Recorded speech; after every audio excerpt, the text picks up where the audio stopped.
Hello, good morning. हम पढ़ रहे हैं फ्रांस की क्रांति। अभी इससे पहले वाले वीडियो में हमने पढ़ा फ्रांस की क्रांति कि फ्रांस की क्रांति फ्रांस में ही क्यों हुई। आज हम पढ़ेंगे फ्रांस की क्रांति के कारणों के बारे में कि फ्रांस की क्रांति किन कारणों से हुई। फ्रांस की क्रांति के कारणों को हम अध्ययन की सुविधा की दृष्टि से 4 भागों में बांटते हैं: सामाजिक कारण, आर्थिक कारण, राजनीतिक कारण और बौद्धिक कारण। इन कारणों का हम क्रमबद्ध रूप से अध्ययन करेंगे। सबसे पहले हम देखेंगे सामाजिक कारण कि ऐसी क्या सामाजिक परिस्थितियां रहीं जिनकी वजह से फ्रांस में जनता को क्रांति के लिए उतारू होना पड़ा और फ्रांस में क्रांति हुई। तो सामाजिक कारण के रूप में हम देखते हैं कि फ्रांस में जो समाज था वो 3 स्टेट्स यानी 3 वर्ग में बटा हुआ था। प्रथम स्टेट में जो थे धर्माधिकारी लोग आते थे, द्वितीय स्टेट में सामंत लोग आते थे और तृतीय स्टेट में किसान और बिरजुआ वर्ग को शामिल किया गया था। प्रथम 2 स्टेट जो थे वो समाज में सुविधा वर्ग में थे और तृतीय वर्ग जो था वो सुविधाहीन वर्ग में था। अब हम देखते हैं कि प्रथम स्टेट को क्या सुविधाएं मिली हुई थी, द्वितीय स्टेट को क्या सुविधाएं मिली हुई थी और तृतीय स्टेट को क्या असुविधा थी। इसके बारे में हम अध्ययन करते हैं। सबसे पहले देखते हैं प्रथम स्टेट की सुविधाएं।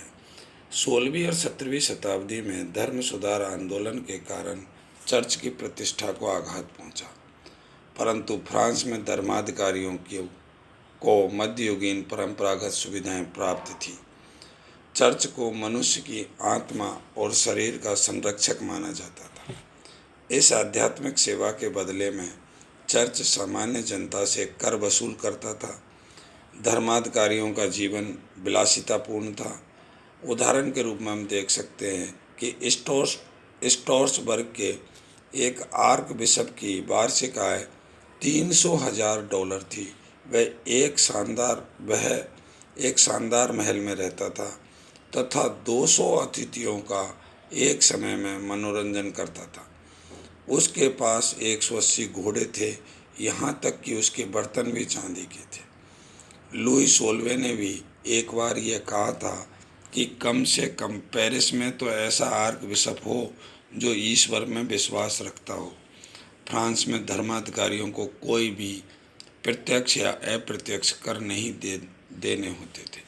तो इस प्रकार हम देख रहे हैं कि प्रथम स्टेट जिसमें धर्माधिकारी वर्ग आता था उसको असीमित सुविधाएं और अधिकार मिले हुए थे। अब देखते हैं द्वितीय स्टेट वर्ग की सुविधाएं। फ्रांस में द्वितीय स्टेट में सामंत वर्ग आते थे। फ्रांस में सामंत एक वंशानुगत वर्ग था। सामंतों और सामान्य वर्ग के बीच फ्रांस में इंग्लैंड की तुलना में बहुत दूरी थी। सभी सामंत अपने वंश के चिन्ह का प्रयोग करते थे। सामंतों के पास शिकार करने, आखेट करने और मछली पकड़ने के अधिकार थे। सामंत अनिवार्य सैनिक प्रशिक्षण से मुक्त थे। कॉरवी नामक एक कर जो था, जो सड़क निर्माण से संबंधित था, उससे भी सामंत मुक्त थे। सामंत कोई भी प्रत्यक्ष कर नहीं देते थे तथा कई अप्रत्यक्ष करों से भी मुक्त थे।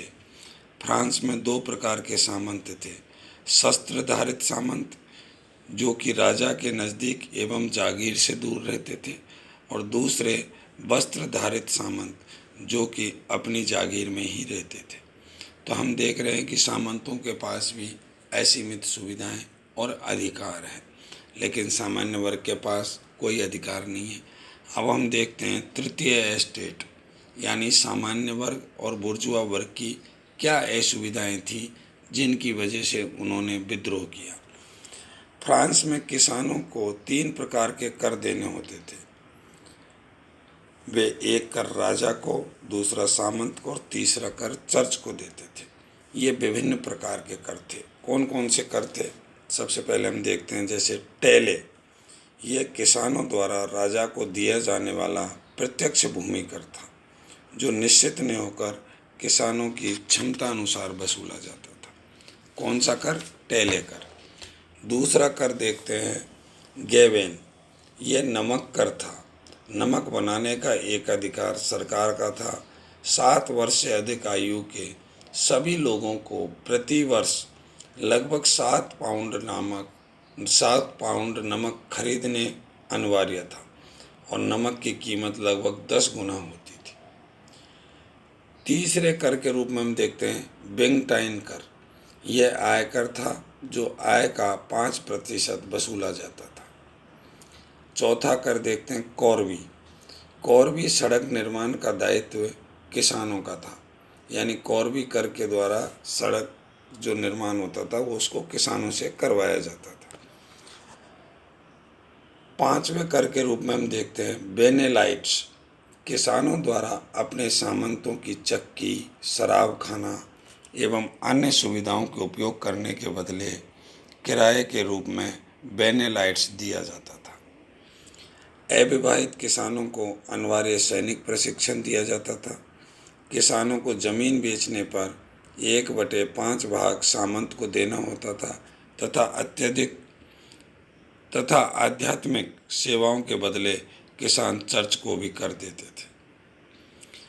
क्रांति के समय फ्रांस में उदित एक नया वर्ग जो जो जो कि धनी था, शिक्षित था, चेतना युक्त था, लेकिन वो सुविधा रहित वर्ग था। ऐसा वर्ग था बुर्जुआ वर्ग। फ्रांस में एक कहावत थी, सामंत लड़ते थे, धर्माधिकारी प्रार्थना करते थे और सामान्य जनता कर अदा करती थी। तो फ्रांस की क्रांति के समय फ्रांस की जनसंख्या लगभग 24 मिलियन थी। धर्माधिकारी और सामंत 1% थे तथा इन 1% के पास फ्रांस की लगभग 40% संपत्ति पर अधिकार था और जो 99% जनता थी उसके पास 60% संपत्ति पर अधिकार था। इस प्रकार का भेद फ्रांस की जनता और वहाँ के सामंत और राजा वर्ग और पादरी वर्ग में देखने को मिला। इस वजह से जनता में वहाँ के राजतंत्र और सामंतों और पादरियों के विरुद्ध एक विरोध की भावना उत्पन्न हुई, जिसने आगे चलकर क्रांति का रूप लिया। दूसरे कारण के रूप में हम देखते हैं राजनीतिक कारण। राजनीतिक कारण को हम विभिन्न भागों में बांटकर अध्ययन करते हैं। सबसे पहले देखते हैं राजनीतिक कारण में निरंकुश राजतंत्र की क्या स्थिति थी। निरंकुश राजतंत्र से किस प्रकार जनता नाखुश थी। फ्रांस के राजतंत्र की निरंकुशता अपने चरम पर थी। लुई 14वें ने कहा था, मैं ही राज्य हूँ। लुई 15वां और लुई 16वां भी इसी नीति का अनुसरण करते थे। लुई 16वां दयावान एवं धार्मिक प्रवृत्ति का था, परंतु एक शासक के रूप में वह अयोग्य सिद्ध हुआ। वह अपने महल की खिड़की से हरिन का शिकार करता था, ताले बनाने तथा घड़ियों से खेलने में रुचि रखता था। वह अपनी पत्नी मेरी एंतुआनोत जो कि ऑस्ट्रिया की राजकुमारी थी के अधिक प्रभाव में था। वह परिवार सहित वर्साय में रहता था। वर्साय के महलों में रहने वाले 18,000 लोगों में से 16,000 राजा व उसके रिश्तेदार और उसके निजी सहायक थे। बाकी 2,000 दरबारी थे। अकेली मेरी एंतोनियत के 500 नौकर थे। वर्साय में लगभग 1900 घोड़े, 200 रथ थे। उनके रखरखाव पर $4 मिलियन वार्षिक खर्च होता था। राजा के भोजन की टेबल की कीमत ही लगभग $1.5 मिलियन थी। फ्रांस की क्रांति के समय वर्साय के महलों की विलासिता पर $208 मिलियन प्रतिवर्ष खर्च हो रहा था। इस प्रकार की विलासिता वर्साय के महलों में देखने को मिल रही थी और जनता की स्थिति खराब थी। दूसरा देखते हैं हम सत्ता का केंद्रीकरण। फ्रांस का शासन पूर्णतः केंद्रीकृत था। फ्रांस का शासन वर्साय की परिषद के कुछ मुट्ठी भर लोगों के हाथ में था। यह परिषद राजा के ही सरकारी कार्यों के बोझ तले दबी थी। प्रत्येक राजकीय विषय पर विलंब से निर्णय होते थे। कई बार तो अत्यधिक विलंब से राजनीतिक परिस्थितियां ही बदल जाती थी। राजनीतिक कारण में तीसरा कारण के रूप में हम देखते हैं प्रशासनिक व न्यायिक अव्यवस्था। फ्रांस में सभी जिलों की प्रशासनिक व कानून व्यवस्था असमान थी। सभी जिलों के नियम, कानून व पद्धतियां भिन्न थीं। सभी प्रांतों में नाप तोल की व्यवस्था समान नहीं थी। यहाँ लगभग 400 पद्धतियाँ प्रचलित थीं। एक राज्य में किया गया अपराध किसी दूसरे राज्य में अपराध नहीं समझा जाता था। इस प्रकार कानून की भिन्नता हर जिले में अलग अलग थी। चौथे कारण के रूप में हम देखते हैं फ्रांस में प्रतिनिधि संस्था का अभाव। फ्रांस में इंग्लैंड की संसद के समान जनप्रतिनिधि सभा या संस्था का अभाव था। इस कारण से शासक व सत्ता को सामान्य वर्ग की जानकारी नहीं मिल पाती थी। फ्रांस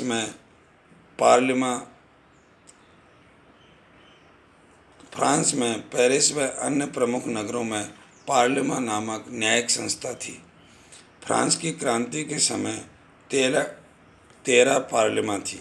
इनके द्वारा राजा या शासक के आदेशों को राजकीय पुस्तकों या दस्तावेजों में रिकॉर्ड किया जाता था। इसके द्वारा राज के आदेश लिखे जाने पर ही वह कानून माना जाता था। वहाँ पर फ्रांस में एक स्टेटस जनरल नामक एक संस्था थी। फ्रांस में स्टेटस जनरल नामक एक संस्था थी।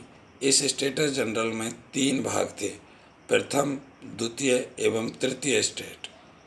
इसमें तीनों स्टेट के सदस्य अलग अलग बैठकर परामर्श व विचार विमर्श करते थे। इनका निर्णय राजा के लिए बाध्यकारी नहीं था। राजा इस सभा की मीटिंग राष्ट्रीय संकट के समय आहूत करता था। स्टेटस जनरल की पहली मीटिंग 1302 ईस्वी में फ्रांस के शासक फिलिप के समय बुलाई गई थी और 1614 तक इसकी अनियमित रूप से बैठकें होती थी। 1614 के बाद क्रांति के समय तक इसकी कोई मीटिंग नहीं हुई थी। राजनीतिक कारण के रूप में अगला कारण देखते हैं अमेरिका के स्वतंत्रता संग्राम का प्रभाव। लुई सोल्वेक ने लफायते के नेतृत्व में फ्रांसीसी सैनिक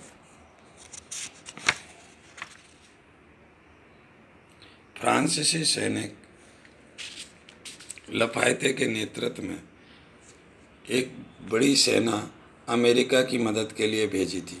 यह सेना अमेरिका से वापस लौटते समय एकता, समानता और स्वतंत्रता का संदेश अपने साथ लाई थी, जिसका प्रभाव फ्रांस की जनता पर पड़ा कि अमेरिका में किस प्रकार लोगों ने अपनी समानता, स्वतंत्रता के लिए संघर्ष किया है, तो क्यों न फ्रांस के लोग भी अपनी स्वतंत्रता के लिए संघर्ष करें।